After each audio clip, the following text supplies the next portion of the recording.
Hi there everybody and welcome to my beginner's guide for Noble Fates. I'm Icon and in this video I'm going to explain the basic gameplay mechanics. I'm going to talk about everything you need to know to get this game running for you. As usual, I have put timestamps into the description box down there, so if you're looking for a certain topic, off you go.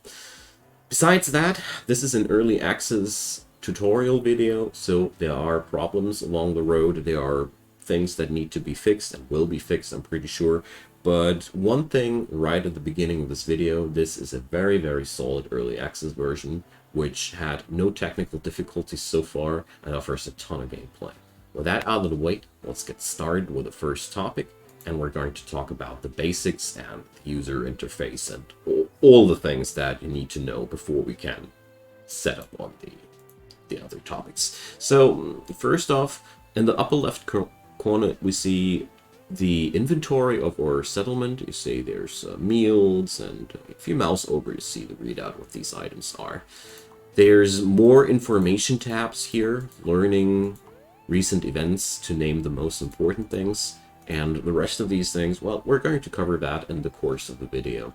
In the down left corner we have a lot of different tools to work with: our building menu, our menu to set up work sites, to set up stockpiles, and all manner of different things. So here you find the usual tools to manage your colony with. In the down right corner we have the time management tools. This game features a really nice fastest speed. We have some visibility layers and a couple of other shenanigans.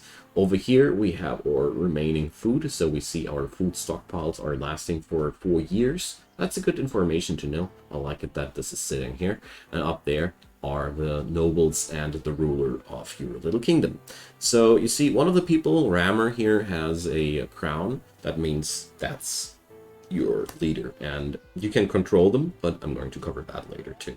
So when you click people, you get a readout about their inventory, their needs, if they are dying, what kind of jobs they are good at. I'm going to cover these topics in detail a little bit later, but so far you know that you'll find everything you want to know about these people, including their inventories and all, if you just click them there.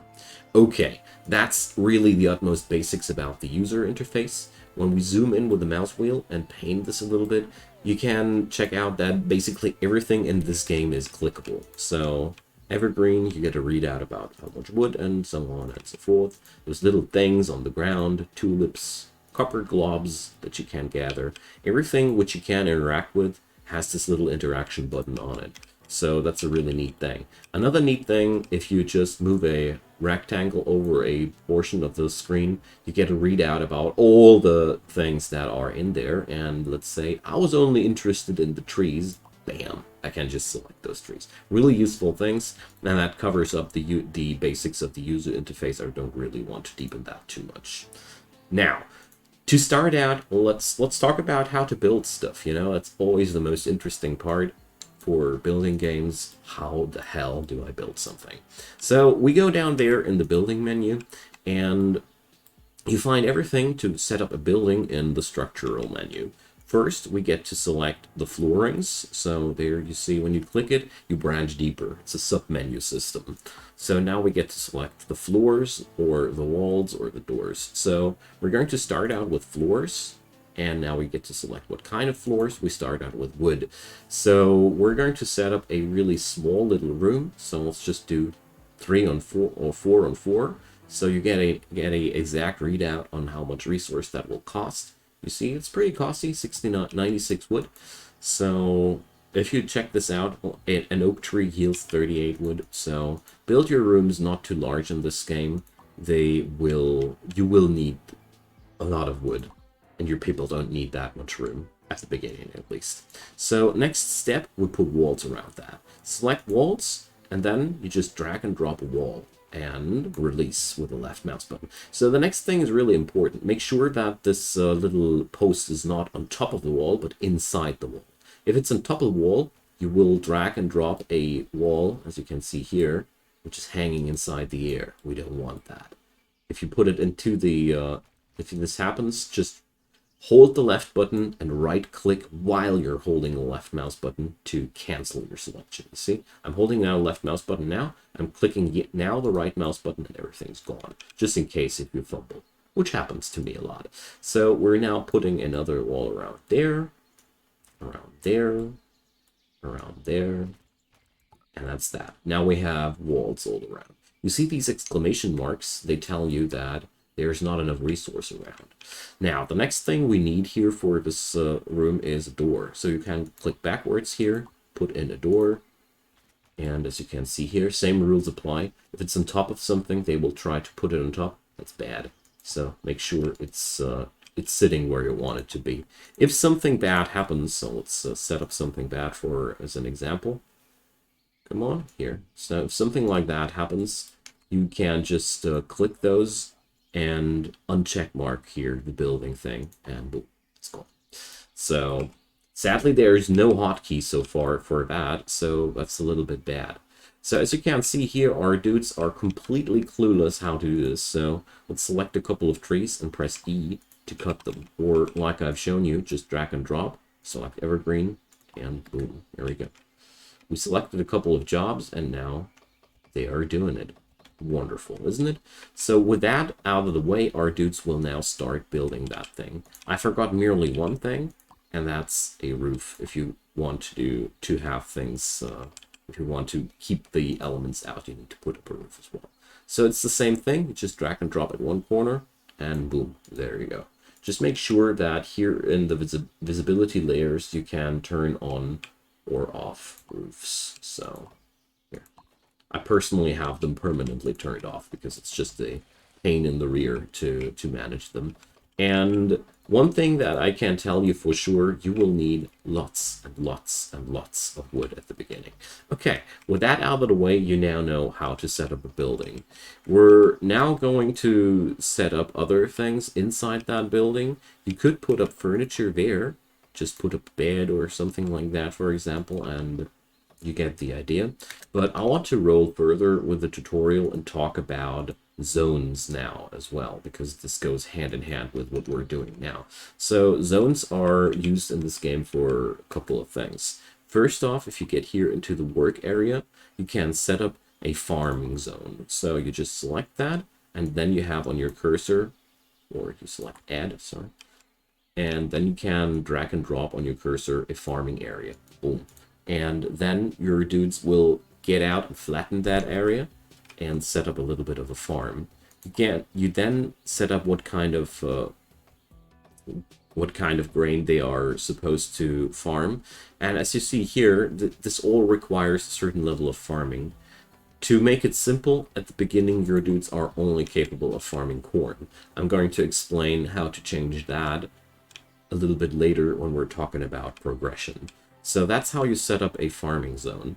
Another thing that you will want to do is set up a stockpile zone. So I will put this stockpile zone inside this room here, and it's hardly visible, but you see there's this bluish outline, and then we click it, and then I'll allow everything. So now our people have a place where they will dump items to put them into our stockpile. Without a stockpile zone, people will not know where to put items. And as you see here, Rammer has already started sowing out those corn seeds we got.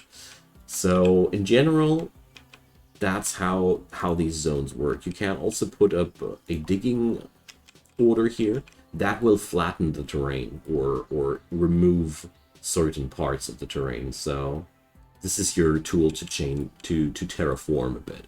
So that's that. There's not much more to say about zones because there aren't more than that, just so you know how to configure things. What's also important to say while we're at it, stuff that's just lying on the ground will decay eventually, and stuff that's beneath a roof and stored inside doesn't. So it's quite important to do so. Alright, with that out of the way, let's get into the next topic, and that'll be crafting. So crafting is quite simple. You put up a crafting table. These are found in the work tab, and here you go for benches. And here you see I can start out with a crafting table and a butcher table. These other locked items can be built later when our builders have more talent. So now we put down a crafting table. You can rotate things with E and Q. And it's a little bit difficult to see out here, but there's this yellow thing is depicting where the person will stand while they're working at the table. So we're putting down one here, and now let's do a nifty thing. Let's select Miles, right-click something, and build crafting table. Here we go. So that's one thing that you can do if you want to force a certain job as quickly as possible. Okay, so here we go. Next thing, if you have that build, you have here a task queue, and then you can add tasks. So we add a task, and here we get to select what kind of items we want to produce. It's, again, a menu that's going with around submenus, and easily said, you just hover over that. You see there's a potential of stats, quality, durability, and all these things, and the expected value. The game instantly calculates what's to expect according to the talents in your place. So you see our dudes are really not that good at it, but whatever, we're going to do this. So you see there's now this job in there, and we can now configure this job. Set up the quantity we want, or we can also select that we want to do this infinite times or maintain a certain amount. We can also select that a certain value has to be produced. Every item comes out with a certain value. You see there's value is between 4 and 24C.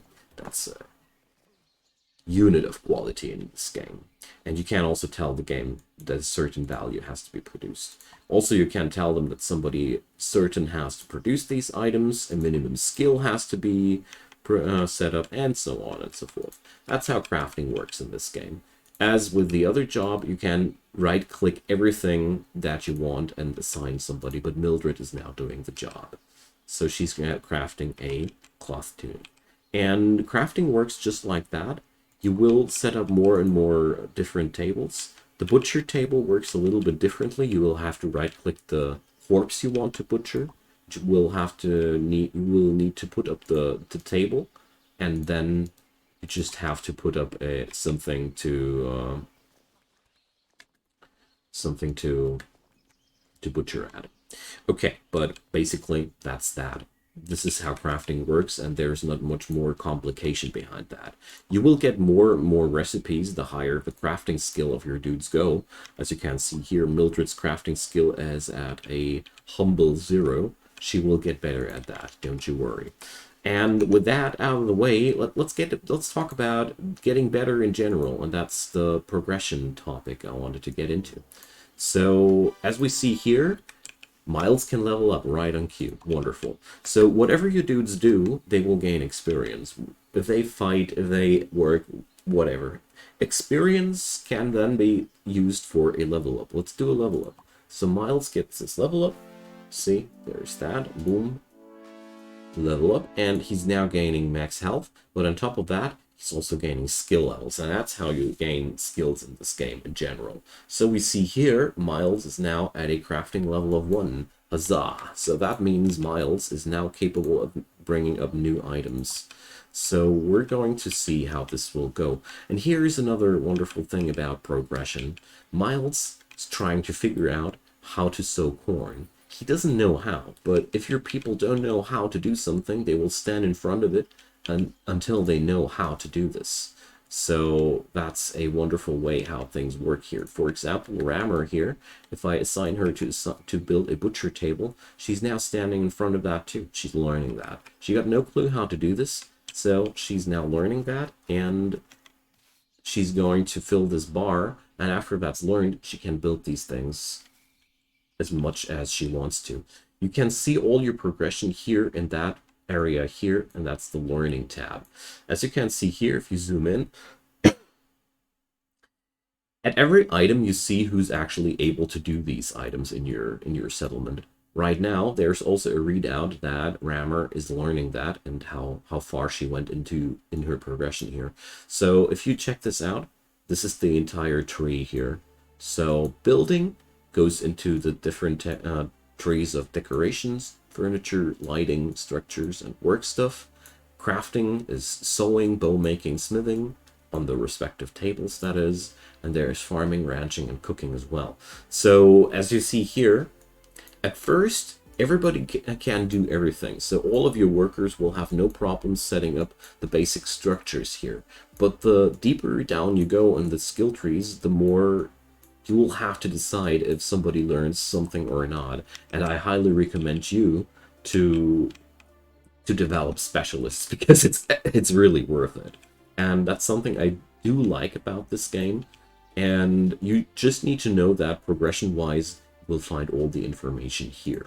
Another thing worth mentioning about experience here is, you see, Rammer even gains experience while learning. There's really nothing as an empty task in this game, so you will have no problems whatsoever in racking up XP. So that's how this part of the game works. And this is also where you will have to adjust in the long term how to do things. So we're going to go over the jobs and the configuration here a moment in between here. So as you can see here, there's a job assignment thing, and you can set up people to autonomous designations of these. This is a little bit hard to understand at the first glance, but I want to put this into the progression tab because it is the ending of that part of the gameplay here. So basically, you uncheck that, and then you can select what kind of priorities these dudes should have on these. So Rammer has top priority on firefighting. That's the #1 task. #2 task. Then she's check marking these things. So guarding is the #3 task. Hunting the #4 task, and so on and so forth. So left clicking does reduce the number by 1, right clicking does increase the number by 1. You will notice that these jobs change their priorities accordingly. Here is the actual skill level and their potential. How quickly or how high the chance, no, how high their maximum level is. So somebody with a low potential will have a low maximum level. And the green and red colors designate if they like or dislike some job. So it's definitely worth mentioning. And in general, you will want to try to put people onto jobs where they have high potentials. Don't worry too much about the opinions of the people, because if you set them on a job which they really dislike, they will hate your ruler a little bit for that, but you can iron out these relations. And sometimes I've had people that had a high potential on a job which they actually disliked a lot, and that's a waste of potential. So as we see here, Rammer gains some new skills, and you can adjust your people accordingly. Okay, so with that done, let's get into the next topic, and that's social interaction. Social interaction plays a pretty big role in this game, and as you can see here, there's this blue bar below Mildred and Miles. That's how much they like the current ruler. So let's select Rammer and talk to Mildred. Right click, speak to Mildred. So now we get this dialogue menu. We can now ask her what's on her mind, and now she's going to talk something about humans are to my liking. So if you get now the option to agree with that person, I love humans, you will increase the relationships. Let's do that to give you an example. And then the opinion goes up. And there's also the option that sometimes you will have dialogue options. For example, here I like Miles because Miles is human. Sometimes stuff pops up like, I totally dislike humans. If you click that, the relationships will drop. The key here is to find out, to put up something your dudes agree with. And if you can say something that's agreeable between both parties, relations will rise. If you derp it out and say something that's upsetting the person, relations will drop. This is how social interactions in this game work in general, and there's really not much more about it. You can use that on your own people to make them happier again, and you can also use that on visitors. You can talk with visitors as well, and as soon as they like your ruler, you can also ask them to join your settlement, which is pretty cool. So this is also the way how you gain new people into your place. You just have to wait until some visitors come by and want to join you. That's basically how that works. So that's how social interaction works. And let's get into the next topic, and that's prestige. So prestige is, these dudes are all nobles, so that's a topic worth talking about. So prestige is what you see here. Everybody in your ranks has a prestige menu, and there's a actual prestige value and the ambition your people have. And if the prestige is not as high as their ambition, they will grow really, really unhappy with how things are going here. So you should definitely keep an eye on that. And to make your people happy, you will have to craft high quality items that you give them now there. So you see there's their belongings, and Rammer gains 10 points of prestige out of their crown, cloth shoes, cloth tunic, the axe, leggings. All these items are producing prestige for Rammer. And as you can see here now, we can now, of course, craft more and more items. So let's craft a stone axe too. You see the ingredients here tell us we need to gather some stone. No biggie, we got lots of stone here. So let's select stone and gather a couple of those. Boom, just like that. Our next mining dude will do the job. By the way, if this is all too complicated for you, by all means, just leave this on autonomous, and you can always micromanage your dudes. And also there's always the option to checkmark this to rush the gathering command, but more about that in the tips section at the end of this video. So now that we know about status and that our people want that, by the way, sometimes they develop wants too, where they want something very specific, a bed of this and that quality, a item of this and that quality. And this brings us to the next point, which we need to talk about. That's belongings. So belongings, well, I think that's a very self-explanatory term, but you also have a menu here called belongings, and this is where you can adjust the items of your kingdom to certain people. So you see here, if you click those dudes, you see their inventory and you see what they got. So for example, there's now items in my kingdom that I could adjust to Rammer. So I could tell that this cloth tunic is supposed to be hers. Here's one thing here. If you mouse over that, you see Mildred thinks bad about a cloth tunic. So Mildred does gain less prestige out of that than Rammer. Here. So the likes and dislikes of your people strongly influence the amount of prestige because, beauty lies in the eye of the beholder. So altogether, this is a way how you can also do a little bit of things. And also worth mentioning, well, it belonged into the crafting section actually, but I missed it a little bit. Here the cloth tunic gained a +1 ranged. That was because the quality of the item was high enough to spawn as an uncommon item. The higher the quality of your crafters, the more likely these things will happen. So we're going to give this one to Miles, and as you see here now, his prestige is rising, and your dudes are actually sorted by their prestige. One thing is important noting, if you take away something from them, they will be angry. It's better to leave items in their possession, even if they don't want to have them. Another thing worth mentioning, if you have a bedroom, so you see a room that just works out like this, 3 on 3 floor, walls around it, and so on and so forth, and only one bed in it, and maximum thing decorations, you will create a bedroom. Bedrooms are kind of like special because a bedroom can also be assigned to a person. A person can own a bedroom. So here it happened to me as well. So, and everything which is in the bedroom adds prestige as well. So let's put up a piece of furniture here, a straw bed, and you see here the straw bed has a prestige rating.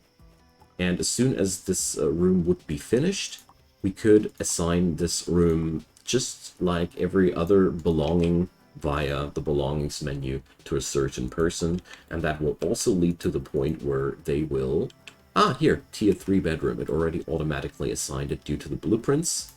And now you can just assign this to the people. Also, you can here assign this shack to a person. So you see, there's a lot of things going on, and the gist of it is you will have to bring the ambition and the actual you will need to overfulfill the ambition with prestige, and that's that. All right, and that already brings us pretty much to the end of this video, where I want to talk about nifty tips. I mean, a lot of things I already have been talking about in this video. A couple of things there and here in between. Visitors are going to be shown here. Animals are going to be shown here. And there's one thing I wanted to talk about, and that was, for example, the schedule here. The game basically has this autonomous schedule where everybody is doing everything as he wants to. I strongly disliked that setting. What worked really good for me was just put up a very, very basic and plain schedule like that, where they still get to select what they want to do on their own, but I don't leave it to them.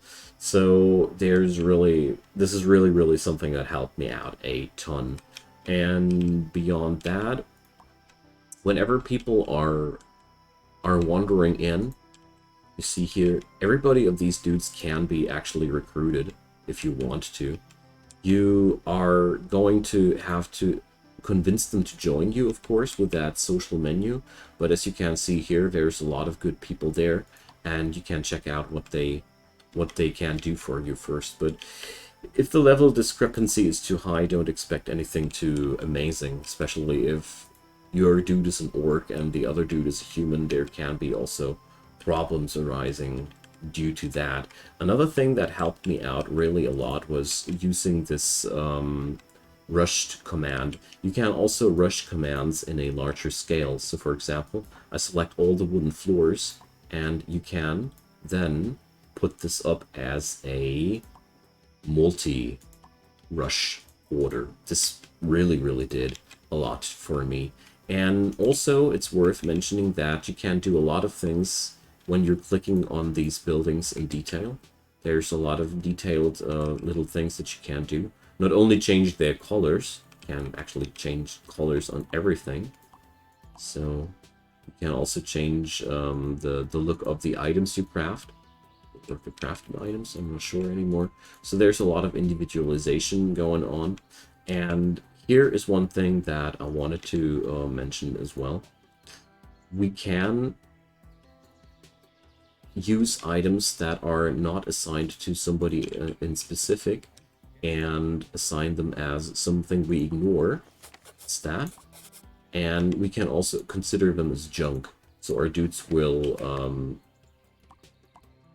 move them away and not use them anymore. You can also put things that are below a certain quality into your auto junk setting, so you don't have to manage every piece of crap anymore. Another tip that's really been important for me in this game was that it really paid off to start out small, because you have to learn so many different things. And I already mentioned it. Keep yourself surrounded with specialists. Try to learn the jobs on certain people and try to organize things a bit. You know, there's a lot of things you can learn, and if you want to have somebody who can basically, for example, build everything, you will be probably a little bit unhappy. But it's also depending on your own play style. This is a sandbox game after all. What's also worth mentioning here is the game in its state right now is really simple. You don't need to worry too much about food in general. You can just forage it from wherever you want to. It's really that simple. Okay, so there's really a lot of things, I guess, that I still could mention here, but well, this is a beginner's tutorial after all. So drop me your further questions down below. If you think I have missed out something, just ask away. I didn't talk about combat, but that's basically because it's that easy. You just click somebody, you enlist him, and then you can control them just in every RTS game. Just noticed that that's somehow totally slipped my attention. Sorry, friends. Okay. Leave a thumbs up in that video if you enjoyed, and of course, consider subscribing if you haven't done so already. There's daily content coming up from my side. I'd be delighted if you leave a subscription on my channel. See you guys hopefully next time. Bye bye.